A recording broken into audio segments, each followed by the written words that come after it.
Cari telespettatori, ben ritrovati. Come vedete alle mie spalle, ben ritrovata CIA Veneto, quindi il presidente regionale Gian Michele Passarini è qui con noi, grazie di averci raggiunto. Sappiamo che viene da incontri molto importanti anche a Roma e quindi ci fa veramente piacere che abbia avuto la gentilezza anche di essere presente da noi in trasmissione. Grazie. Fresco. Grazie. E ben arrivata anche Federica Senno, presidente provinciale CIA Venezia, grazie anche a lei. Tra l'altro ha un allevamento di bestiame di mucche da latte e produzione anche di formaggi nell'area del Veneziano, quindi rappresenta, voi direte finalmente, visto che ci avete sollecitati più e più volte di parlare anche a nome degli allevatori e produttori, eccola qui abbiamo una rappresentanza e quindi potrete anche fare i vostri interventi e avere delle risposte con cognizione di causa di chi vive questa realtà. Ma quel che importa è anche affrontare tematiche che molti ancora qualche settimana fa ci avevano palesato potessero invadere anche il nostro paese, ovvero quelle proteste che sono partite in Germania e in Olanda da parte degli agricoltori, e adesso vi spiegherà il Presidente che origini hanno avuto, quali sono anche i temi caldi, quali sono stati anche quei temi tra virgolette di importazione che hanno mosso anche la protesta fin qui da noi, attraverso l'Emilia Romagna, Bologna, poi sono arrivati anche a Verona a protestare, ma non soltanto. E poi c'è tanta carne al fuoco, perché veramente ci sono tanti temi che riguardano il mondo dell'agricoltura, che ricordiamo come sempre è un settore primario e strategico per la nostra economia ma anche per la nostra salute. Però Presidente, sì. Assolutamente. Allora, da dove vogliamo partire? Partiamo dalle proteste? Da dove partiamo? Dall'Europa o da... Possiamo fare un'analisi di quella che è la situazione attuale. Noi abbiamo visto una mobilitazione generale, se vogliamo, a livello europeo. Era partita la Francia, poi la Germania, la Romania, poi per ultima qui in Italia. C'è un fermento di protesta che viene mosso sostanzialmente da quello che è il settore primario dell'agricoltura. Ora, le condizioni di protesta tedesche sono legate più che altro al fatto che il governo toglierà i sussidi ambientalmente dannosi, quindi le accise sul gasolio, e quindi toglierà, voglio dire, un contributo all'acquisto del gasolio importante che spesso determina anche un mantenimento dei costi di produzione, perché come sappiamo i trattori oggi che abbiamo vanno a gasolio, non ci sono ad oggi sul mercato alternative a quello che è un trattore a gasolio, esistono dei motori molto più performanti, gli Euro 6, che permettono anche impatti ambientali minori, però questo è il dato di fatto. Anzi, molti dicono che hanno rinnovato il parco trattori, però sempre con trattori a gasolio per questo punto. Perché non ci sono, oggi ci sono delle sperimentazioni sui trattori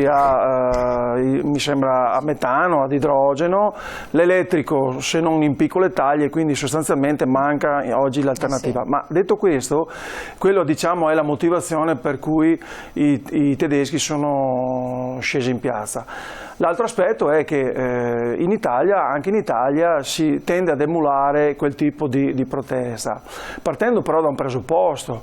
Io credo che la mobilitazione e la protesta, perché faccio il sindacalista, sia sacrosanta, peccato che CIA l'ha fatta in momenti in cui altri non si preoccupavano minimamente di questo. Noi al 26 ottobre 2023 siamo scesi in piazza con oltre 2000 persone, perché quella era la piazza che ci avevano destinato, e vediamo le immagini, perché dopo i problemi di Israele c'erano problemi di antiterrorismo, quindi avevamo chiesto di portarne molti di più, con la prefettura, con la questura di Roma abbiamo scelto una piazza nella quale abbiamo contenuto 2000 persone, ma ce n'erano, vi garantisco, molte di più, e abbiamo elencato in quella sede quali erano i problemi che oggi sono i problemi che vengono detti da chi scende in piazza. E quindi il problema che oggi ha l'agricoltura, il ruolo dell'agricoltura che spesso viene, come posso dire, pronunciato ma mai applicato, e quindi il problema che abbiamo all'interno del valore. Oggi piccolissima parte di quello che è ciò che paga il consumatore sul banco va alla produzione. Il problema di una gestione ambientale legata all'acqua che ci crea sempre più problemi.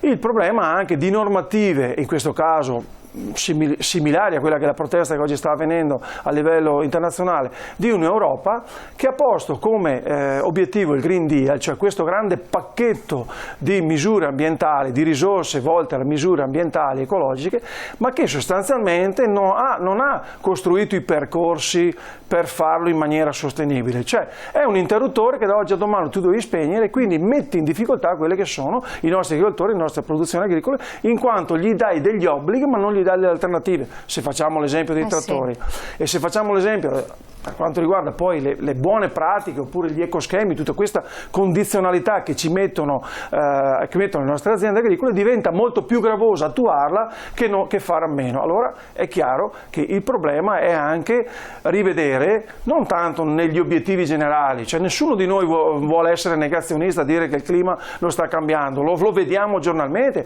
però come Stato membro, come agricoltura d'eccellenza nel mondo, come agricoltori italiani, crediamo che vadano anche riviste quelle che sono le applicazioni, le regole per cui io devo raggiungere quell'obiettivo, perché noi sosteniamo che quell'obiettivo lì vada fatto con gli agricoltori, non senza gli agricoltori, perché hanno chiuso, perché non riescono a stare sul mercato. L'alternativa quale sarebbe? Perché a un certo punto, se già c'è un numero rilevante di aziende agricole che sono state messe in difficoltà, ci sono numeri importanti, se l'agricoltore smette di fare il suo mestiere, se le aziende chiudono progressivamente, essendo un settore importante, di che cosa ci si può nutrire? Del cibo sintetico e basta?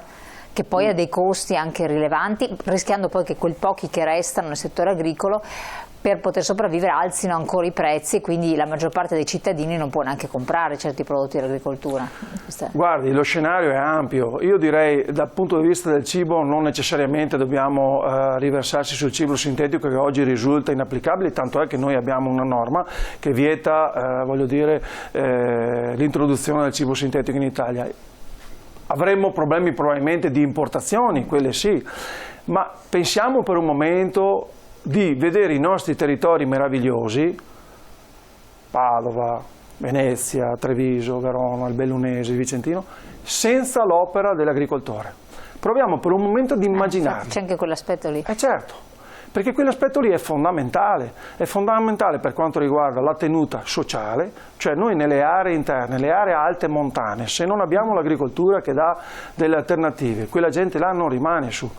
Problema economico, ma anche un problema ambientale, cioè la manutenzione di questo territorio, dove ci ricordavamo qualche mese fa cosa è successo in Emilia Romagna, se non la facciamo assieme agli agricoltori, avremo un territorio spopolato sempre più fragile e sempre più pericoloso anche per i territori di pianura. Quindi non è il tema se l'agricoltore deve fare gli alimenti, le derrate alimentari, il latte, il tema è: vogliamo o non vogliamo riconoscere un ruolo centrale dell'agricoltura e dell'agricoltore all'interno del sistema, dell'ecosistema e della società? Questa è la vera sfida che CIA vuole portare avanti. Questa sfida, questa obiezione a quanti invece si stanno politicamente opponendo in Europa, soprattutto creando appunto delle reazioni, che tipo di risposta ha avuto? Ma guardi, in Europa, voglio dire, chi si sta opponendo politicamente sono gli stessi che fino a poco tempo fa hanno approvato la PAC. Cioè, adesso io mi permetta una provocazione.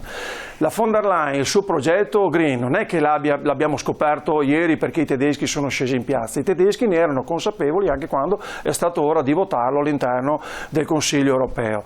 Perché probabilmente per un errore di calcolo pensavano di penalizzare un po' più quella che era l'agricoltura intensiva, l'agricoltura, voglio dire, specializzata e avere una politica agricola che andasse più verso l'agricoltura estensiva, quindi quella più congeniale a loro.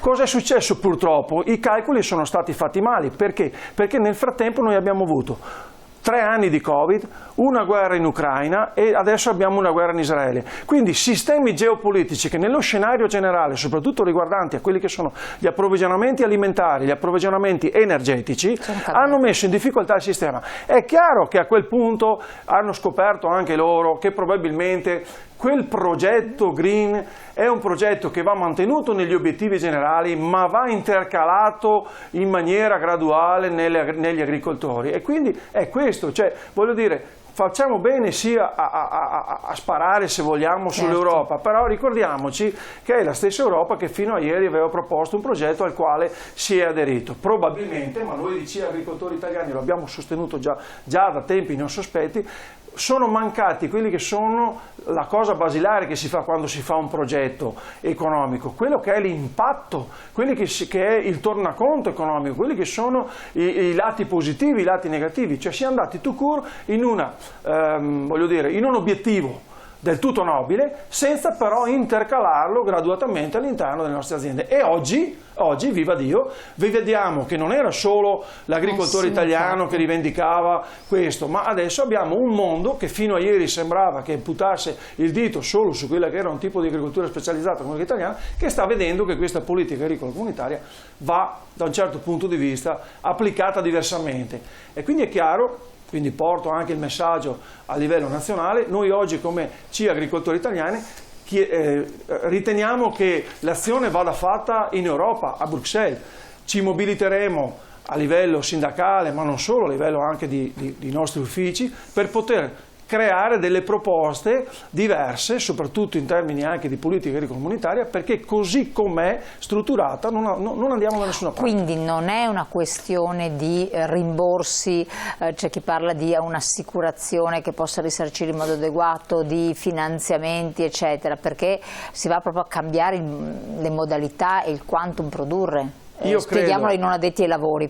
Io credo che sia una questione di tutti i piccoli elementi, anche l'elemento assicurativo è un elemento che serve per poter garantire quantomeno la redditività. Cioè, oggi quanto mai è innegabile abbiamo degli sbalzi meteorologici che ci portano spesso a dover perdere il raccolto e magari lo perdiamo a un mese o a 10 giorni da quella che è la raccolta, la maturazione, oppure addirittura in fase primaverile quando abbiamo i germogli. Quindi sicuramente occorre un sistema assicurativo più adeguato, occorrono degli interventi anche a sostegno del sistema assicurativo. Oggi la sinistrosità porta i costi delle polizze altissimi e quindi i nostri agricoltori si trovano che se ieri per assicurarsi spendevano, faccio un esempio, 10 euro, così banalmente un esempio, oggi ne devono spendere 30. È chiaro che anche questo è un elemento sul quale una politica attenta nazionale deve ragionare, perché l'obiettivo è quello di mantenere sicuramente la redditività degli agricoltori in primis,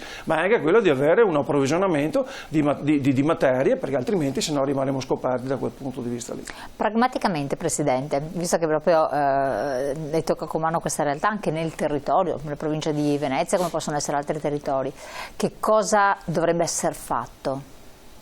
Ma guardi, ci sono, come l'ho detto, varie situazioni da toccare. In primis bisogna mettere mano a quella che è la redditività agli agricoltori. Cioè oggi, cosa vuol dire? Che oggi se lei va a comprare non so, degli ortaggi, va a comprare le mele, ad un prezzo, si sa che di quel prezzo lì solo il 10%, 12% va agli agricoltori. Non è sostenibile. Quindi non è più sostenibile. La marginalità deve essere superiore.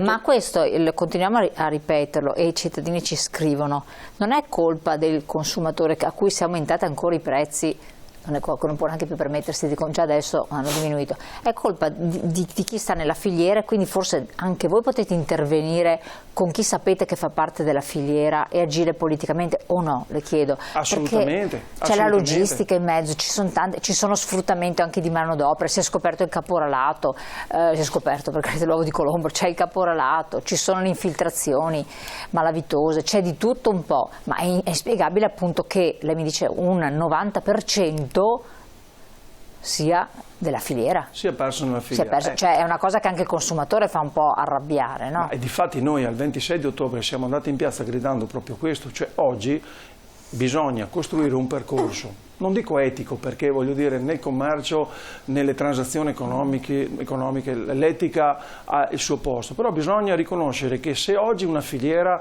voglio dire, affronta un percorso produttivo dove c'è un produttore, c'è un consumatore, poi all'interno c'è una serie di trasformatori, se non è una filiera sana, voglio dire, azzoppa quello che è il valore aggiunto che ha a monte, cioè la produzione d'eccellenza che noi facciamo. Allora, cosa serve? Serve un affronto politico politico? Probabilmente sì, noi alla politica, al Ministro lo diciamo continuamente, lo scriviamo anche nel nostro documento. Credo che serva anche una norma, costruire un quadro normativo entro il quale ad esempio non si possa andare sotto il costo di produzione. Cioè com'è possibile che solo in agricoltura, se fatto 100 il costo di produzione, i nostri agricoltori a volte percepiscono 60, 50, 40? Anche le pratiche sleali. Però la risposta, c'è stato parlato con i responsabili di GDO quando c'è stato l'aumento del latte, no? Adesso il latte costa tanto, veramente per le famiglie è diventato a volte proibitivo per certe famiglie, chiaramente, e quindi latte alta qualità, latte intero eccetera, molti rinunciano perché i costi sono diventati esorbitanti, e la risposta dall'altra parte è stata: certo, gli agricoltori hanno chiesto marginalità superiori, per cui da qualche parte bisognava aumentare la cifra, ed è hanno detto che hanno avuto costi superiori, marginalità superiore, aumentato, e questo è il risultato. Allora, questa risposta io adesso l'ho provocata. Così risponde anche i nostri telespettatori, però io ho la pubblicità che incombe, per cui la sospendo un attimo. Voi telespettatori dovete restare con noi se volete avere la risposta naturalmente a queste e altre domande. Canale 19 vi aspetto dopo la pubblicità.